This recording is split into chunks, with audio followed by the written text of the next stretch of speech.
Hi there, this is Santino Pino, and we've got another article that mentioned the Bureau of Prisons. I haven't gone into it yet, but it's about the right to eat in prison from a website called the Regulatory Review. The website is theregreview.org. According to different sources, this is a uh, center left website. So I haven't read the article. I looked at the website. Yeah, it's slightly left leaning, but there's it looks like it's trying to be a little bit more centrist. So I'm excited to get into the article. I'm excited to talk about eating in prison. It's a subject that we've touched on. I've touched on a couple times in a few videos, but really haven't had the chance that I've had to deep dive and give some examples and some history on. So I'm excited to get into this one and possibly tell some stories that just haven't been able to in other videos. But let's jump into the article. It's called "The Right to Eat in Prison" by Sarah Cadus and Liam LaMountain. I'm sorry if I slaughtered those names. Scholars discuss how food quality and access shape the lived experience of incarceration. Oh, they're scholars. Interesting. Okay. So during a recent unannounced food services inspection conducted at 6 federal prisons across the United States, the DOJ discovered mold, broken freezers, insect manifestations, and missing knives. Because no federal law establishes nutrition standards for prison meals, a patchwork regulatory system comprised of retrospective plaintiff actions, internal policies, and the Bureau of Prisons (BOP) and private sector agreements governs prison food. Okay, so before we get into it, I see a lot of people or a lot of different websites when they get facts and figures from the Bureau of Prisons. You have to remember there are several different versions of a federal prison. So let's talk about these for a little bit. Now, obviously, when we're talking about food, when it comes to food standards, mold, broken freezers, and insect manifestations, we definitely, of course, the Bureau of Prisons definitely wants to, stay on top of that, and most food departments, most food service departments in the Bureau of Prisons, from my experience, from my opinion, are really kind of restaurant ready. I would say, like they would pass a restaurant exam if given by the state. I want to address the missing knives. All right. And there's going to be some people that disagree and agree with this, and that's fine. I'm just going to give you my perspective on it. This is one of those facts and figures that needs to be broken down by the security of the facility. Okay. Because in the Bureau of Prisons, you've got minimum security camps, you've got medium security FCIs, you also have some medium security USPs that have been downgraded, but they didn't change the name. Okay. But we'll just call those FCIs for this example and everything. And then you have USPs, which are high max securities. And we're going to leave the specialty facilities, the medical and the extra lockdown facilities out. We're going to go by minimum, medium, high max security. Okay. When it comes to minimum security, a missing knife is not too much of a big deal. These aren't violent offenders. Uh, it, these guys go to work. They are typically locked up and accounted for. But I would be surprised if they would didn't know what happened to them. Okay. Now a missing knife at a USP is a completely different animal. That knife is being used for somebody's self-defense or potential attack, right? And so we really need to know where those missing knives are when it comes down to it. Accountability and inventory is so important. I remember we almost shut down a facility because an officer miscounted the number of hacksaw blades that a maintenance person had to bring in. Now they had permission to bring them in, and the officer at the back gate did. We were able to prove. I'm not going to tell how we did that, but the officer at the back gate, we were able to prove that they had miscounted.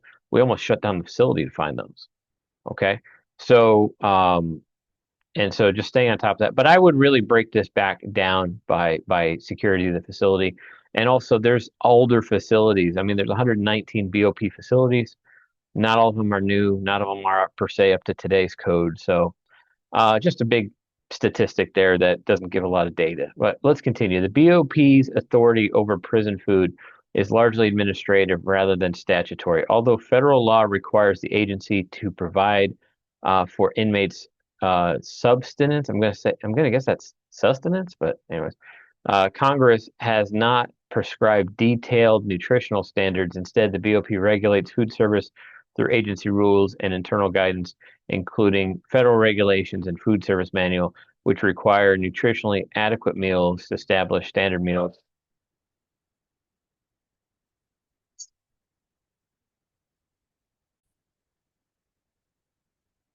So when it comes to inmate food and inmate sustenance, like every single inmate's a different human being. They're different sizes, they're different shapes, they have different nutritional requirements. So there are general nutrition standards there.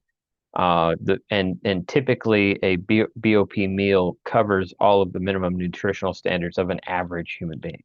Okay, so and this is one of those things. Like I was watching last night, I watched Oversimplified's video about prohibition, and it talked about how there was all these rules put in place, but also, I mean, there wasn't funding or a department to enforce those laws, right? So when prohibition existed, there wasn't enough money to fund a department to enforce it. So that's why, you know, you had speakeasies and just unregulated alcohol consumption until they repealed it, right?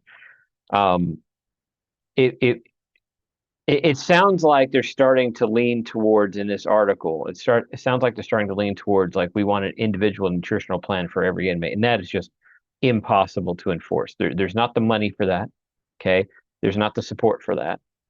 There will never be public support for the Bureau of Prisons hiring nutritional consultants. Okay, because as soon as the news gets a hold of that, so they have to allow so government and regulatory authorities and news people will never understand, but they should, is that you have to have a generalized nutritional standard in order to feed the population. However, I can tell you that when individual inmates' nutritional needs are not being met, and they identify that to the medical service providers at the institution. Okay, the reason I preface that is that you might hear an inmate complaining that they're not getting enough food or they're not feeding them enough or they're not getting the food that they want unless they bring that up to the medical department, that it will never be resolved, right? And it was funny to me, like when I would be a lieutenant on the facility or an officer or whatever, like they'd come to me with, well, I'm still hungry, I didn't get enough food. Uh, that's not my job. I don't work in the food service department. You need to start over there and tell them you weren't fed enough. And the reason they come to someone else is because they got shut down because they were given the minimum nutritional standards. And if they need more or less than that or something different, then they need to go to medical. Okay, they need to go to medical. They need to have a prescribed, and then they do make special meals with the food of the day for certain medical cases, but they need to be approved. Okay, and the other part too is you will see sometimes if they might have a specialized nutrition plan, but that specialized nutrition plan fits right into the daily nutritional standards given to every inmate. So they don't need a special meal because what they need as a prescription is already included in the regular meal. And it is a very complex thing. It is, but it is simple and probably needs to be left alone. Every inmate is afforded a good meal. Okay. I have eaten the prison food multiple, hundreds, maybe even thousands of times. Okay. Um, and it's good food for the most part. It's good food in prison. Inmates are cooking the food that they themselves are eating most of the time, and most of the time there's not a lot of problems with it. You've seen problems with it, but usually an inmate gets told on. Although a recently enacted law dedicated prison oversight requires the Department of Justice to conduct inspections of BOP facilities, any resulting reforms operate largely within the BOP's internal regulatory framework. And so it is interesting that they're not giving us a lot of details on these per se, like check marks they didn't get in a food inspection. So I'm interested to see if they give any details in the article. Beyond internal policy, individuals can sue state and local government officials under a federal civil rights statute for violating their rights under the U.S. Constitution or federal law. It is the official acted if the official acted pursuant to their official duties. A recent case suggests that the quality of prison food might implicate the Eighth Amendment prosecution against cruel and unusual punishment. Um, Again, I don't like shock value statements. It to me, shock value statements where if you don't feed them right, we're going to charge you with cruel and unusual punishment. Like if I'm in charge of a facility or I'm in charge of a department, uh, getting a threat like that via an article just it makes the article seems discredited to me. Like you are no longer trying to just spout some facts to me. You're trying to push towards a result, and that's not the job of the news. So when the news is trying to push its article uh, to to to create a result of something happening, you lose credibility as a news agency. That's just fact. That's not up for debate. If the news is trying to tell you how you should feel about the news it's telling you, it's no longer news, it's entertainment. So I'm not even going to address that article. That's just a try and make you uncomfortable so I can get what I want, right?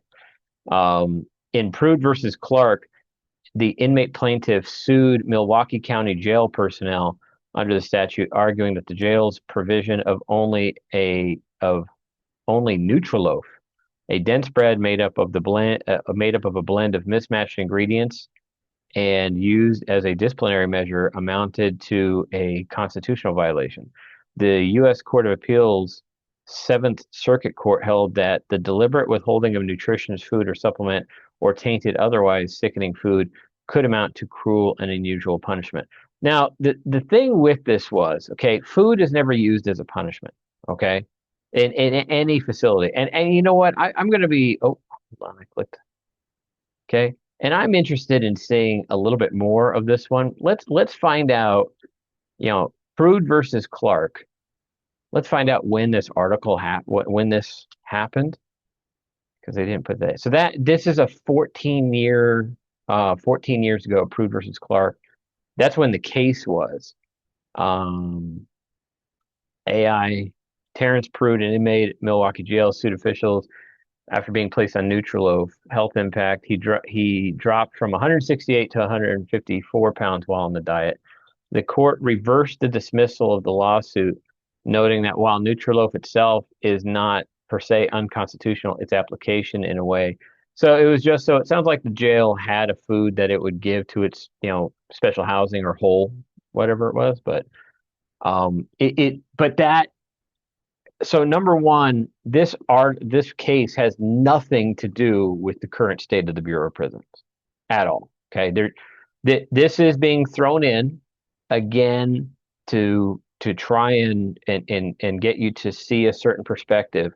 But the thing with the Bureau of Prisons, because this article is focusing on the Bureau of Prisons, the thing that you need to know is that inmates in special housing get the same food delivered to the population. Okay, there's not special food for special housing. It is delivered in different containers, but it is the same food that the regular general housing inmates get. So again, we're now at a second part of this article that really has nothing to do with the article itself.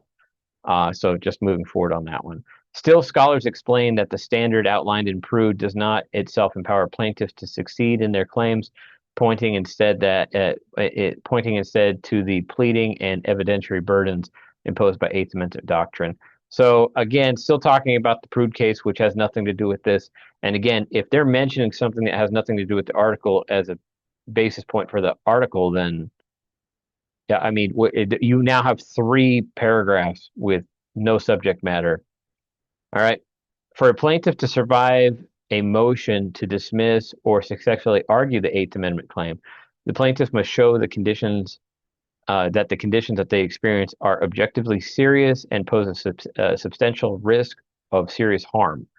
More importantly, the plaintiff must also demonstrate that officials creating those conditions had a subjectively culpable state of mind such that they were deliberately indifferent to the harm that they were causing.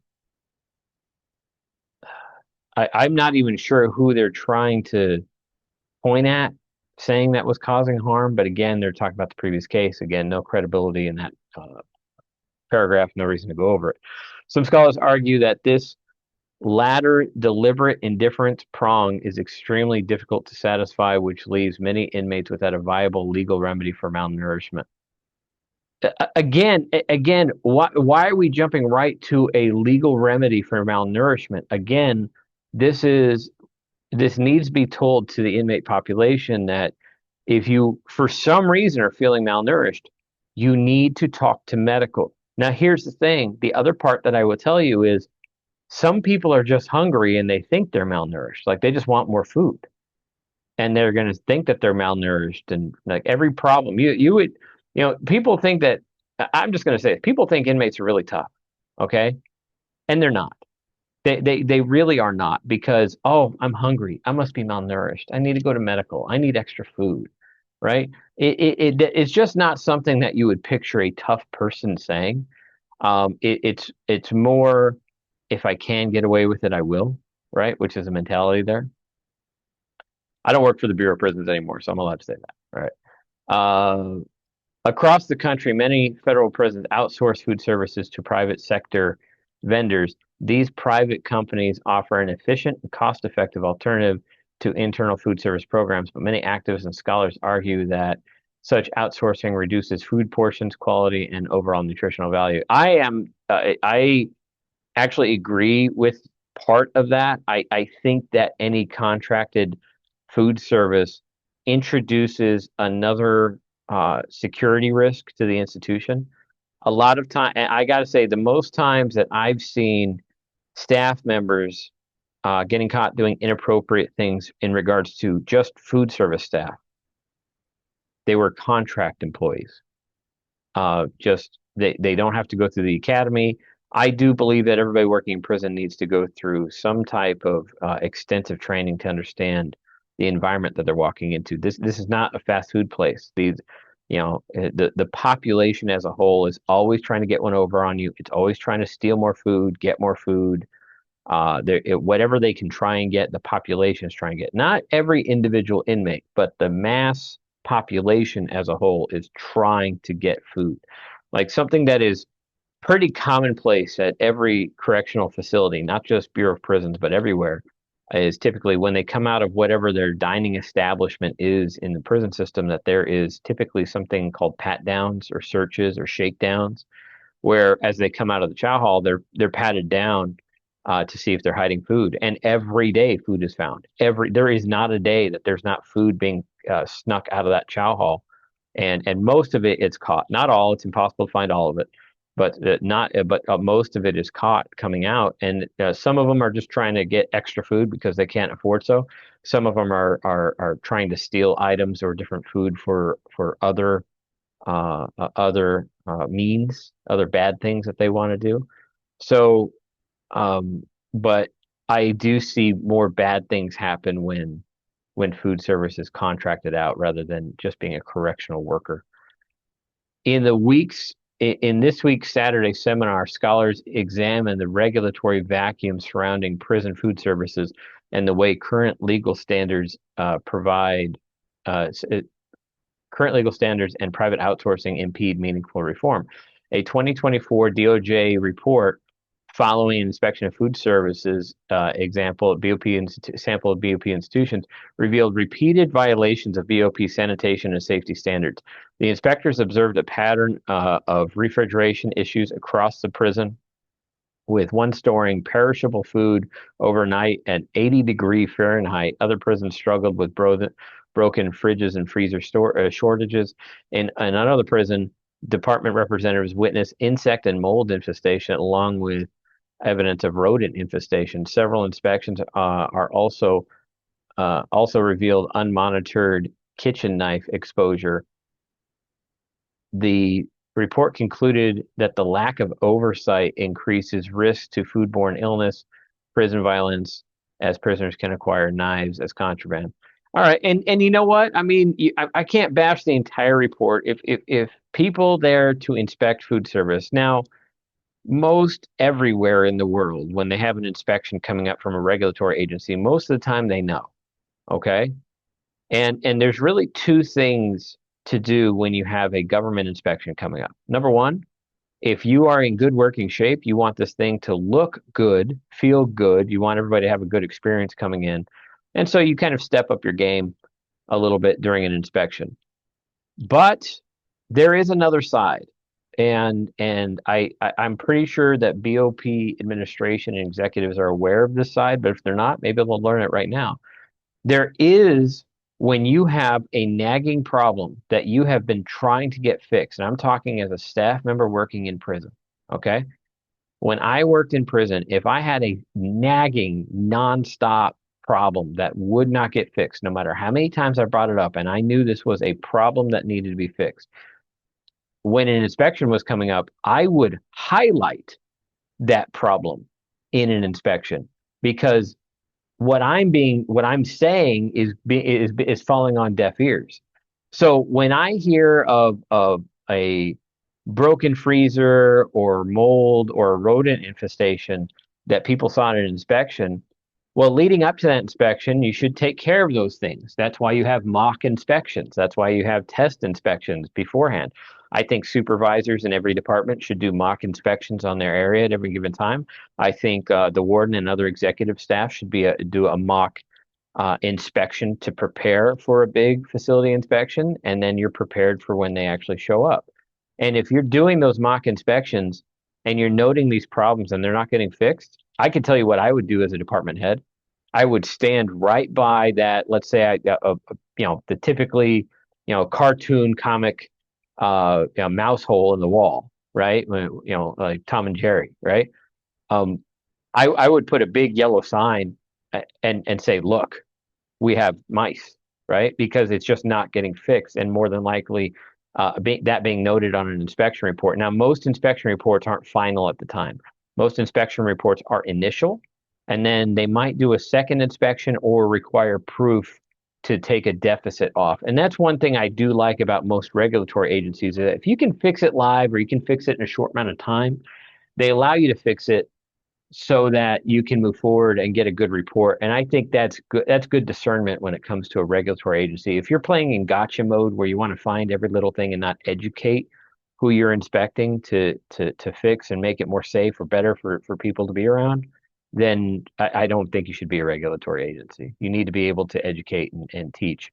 And one thing you find is a lot of these per se government or Congress boards that want to inspect and look at prisons, well, they're just complaining. They're not providing any guidance. What they are doing is, hey, you should fix this. Okay, we didn't know it was a problem until right now. Like, do you have any guidance for us? No, no, you should fix it. Thanks. We will start working on that. Like, I don't understand. You need to be able to provide uh, things that can help guide. If you are inspecting something and you find something that is a problem, you need to be able to provide steps. And if you can't provide steps, there's just not a solution. It's a problem that you need to work around, not fix. In an article for Texas A&M, Professor Dawson of Mary's University School of Law. Okay, so that is a very long title for a college. The Texas A&M School of Law, Journal, and Property Law. And then part of that is Mary's University School of Law. It's fascinating to me. Warns that the increasing privatization of government affairs could undermine constitutional protections. Dawson argues through privatization appears to be a silver bullet to costly government bureaucracy. It poses as a threat to democratic guidance by allowing private actors to perform state-like functions without public oversight. Dawson cites prisons as a prime example of this phenomenon, explaining how Michigan's outsourcing of food services to Aramark led to food shortages, contamination, and security breaches. And you know what? I'll say it right now.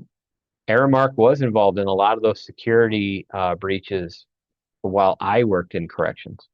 Okay. I'm not saying as a company, I'm saying their employees.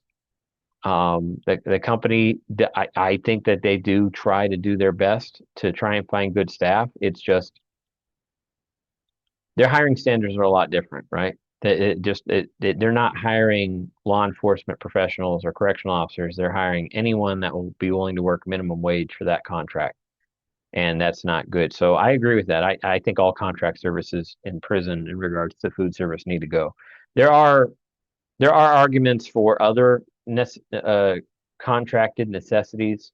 I've seen some facilities that have like doctors on contract rather than hiring them because it doesn't make any sense for their location to have a full-time doctor on staff for a budgetary reason, stuff like that. But that makes sense. In an article published in the Marquette Law Review, Practitioner Johnson, and there's a lot of names in this, are they argue courts have treated prison diets as constitutionally adequate so long meals satisfy minimum caloric thresholds, even when they largely consist of ultra processed foods linked to long term health risks. I mean, again, ultra processed foods are cheap. So if you want them to have whole foods in prison, you need to give them more money, right? And so this is what happens when people that do evaluations and inspections are not required to give solutions, like specific solutions to it. Like their solution could be they'll say we'll give them better, caloric food or less calorie dense food or less processed food. Okay, how? How can we fit that within our budget? Let's do a cost saving. Let's figure out how we can do this. Because if not, we're going to need another $100 million in order to pay for the food. Well, you can't have that. Okay, then we need to do ultra processed foods. I'm just gonna say, if ultra processed foods, I get there's long-term health risks if they're not eaten in moderation.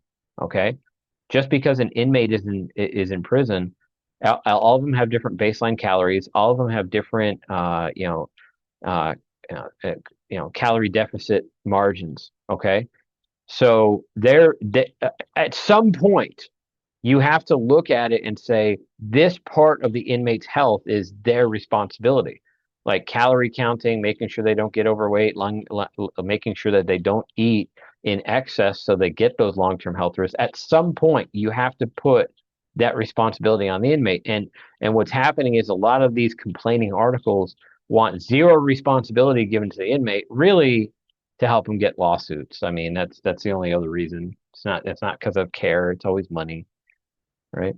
In an article, the Fordham Urban Law Journal, Merrick argues that the United States should recognize a right to food for individuals who are incarcerated or recently released. She contends that food insecurity often begins before incarceration. She contends there with no proof. That is a completely false statement. I'm saying that right now. I'm going to read the rest of the paragraph, but that is just a completely false statement. There is not an American prison agency right now that is dealing with any type of food shortage, or I know she said food insecurity, right? It's more like a psychological statement, but there is no facility out there, state or federal, that is dealing with a food shortage right now. There's not. Okay. Continues in prison and persists after release.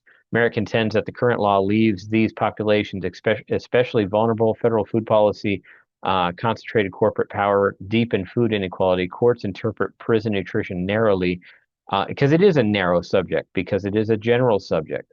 And post-incarceration benefit restrictions worsen hunger. Okay, post-incarceration, they are no longer in a facility. They have been released. Their nutrition is now up to them. Okay. And by the way, there are nutritional classes offered in prison systems. So they're not going out into the world with no nutritional knowledge. She proposes combining legal recognition of food rights with local advocacy, state constitutional reform.